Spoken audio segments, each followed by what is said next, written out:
여호수아가 그들에게 이르되 내가 큰 민족이 되므로 에브라임 산지가 내게 너무 좁을진데 브리스 족속과 르바임 족속의 땅 삼림으로 올라가서 스스로 개척하라 하니라.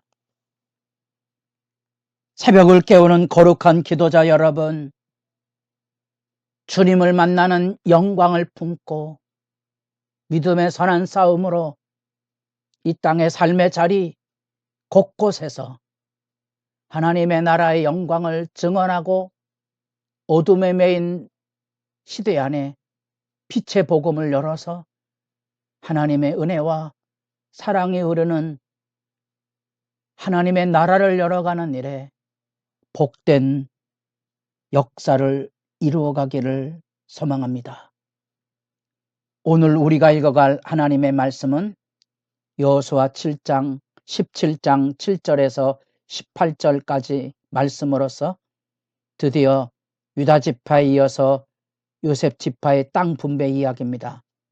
그리고 이 유다와 므낫세 에브라임이 이어지는 요사 지파의 땅을 이후로 이제 길갈에서 이루어졌던 땅 분배가 맞춰지게 되고 회막을 중심으로 해서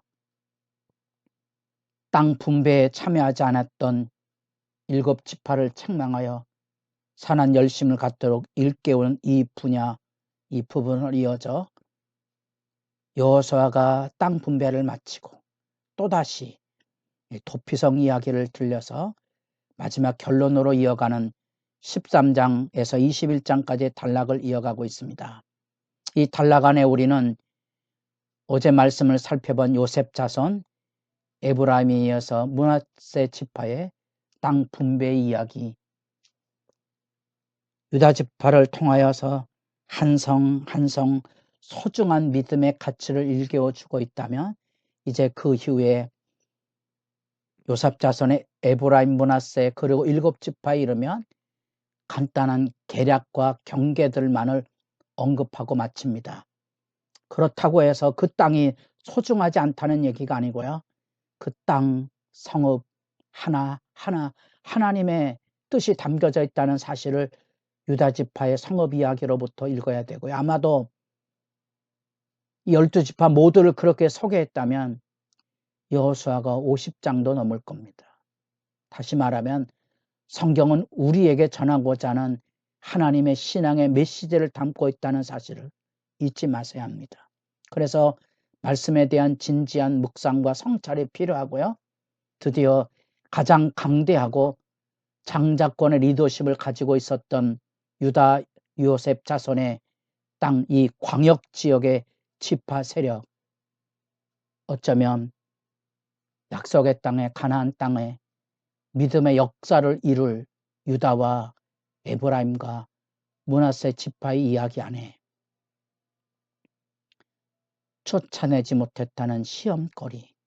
그래서 어제도 반복해서 읽었습니다만 유다 지파에게 들려졌던 그 모든 성읍 120여 개에 이르는 그 모든 성읍에 대한 이야기, 마지막 15장 63절에 여부스 족속은 유다 자손이 쫓아내지 못하였다는 이 예루살렘, 16장 10절에 게셀에 거주하는 가나안 족속을 쫓아내지 못하였다는 에브라임 지파의 슬픈 보고서에 이어서 12절에 므낫세 자손이 그 성읍들, 북쪽의 엔돌, 무깃돌을 중심으로 한 새 언덕 지역을 정복하지 못하고 쫓아내지 못했다는 이 함몰, 결국 말려 들어갑니다.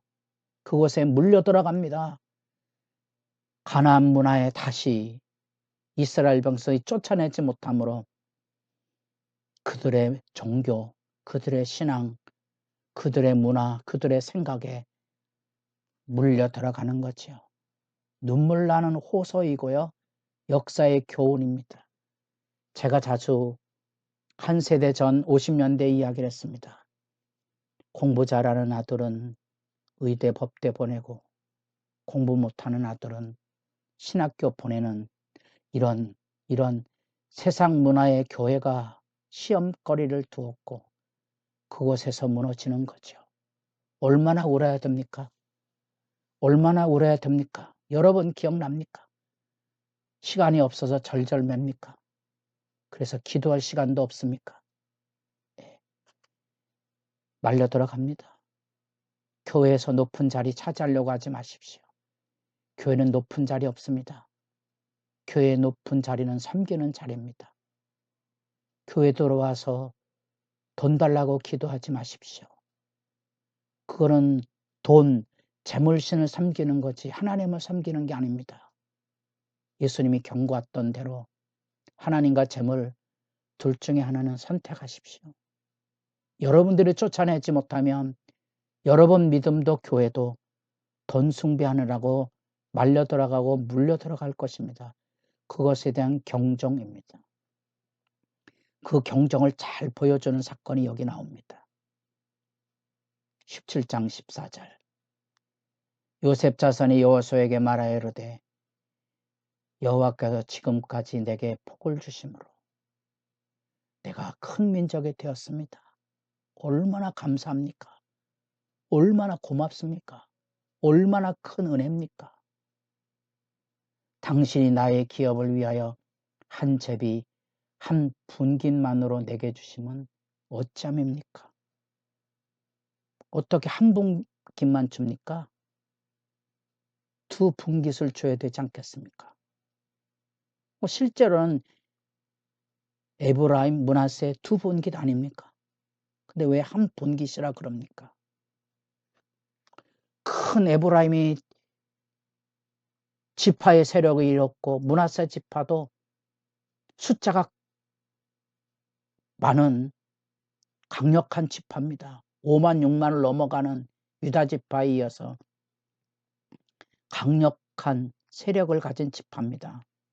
그래서 15절에 큰 민족이 되므로 너희의 산지가 좁다면 스스로 개척하라는 거죠.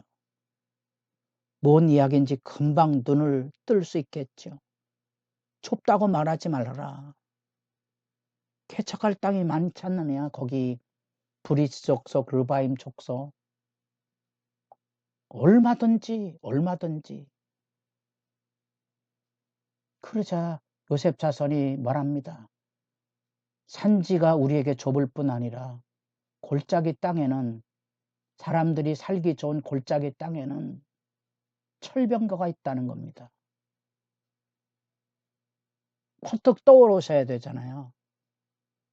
안악 자손이 있다고 민수기 13장에 못 들어간다고 아우성 쳤잖아요. 똑같은 이야기 아닙니까?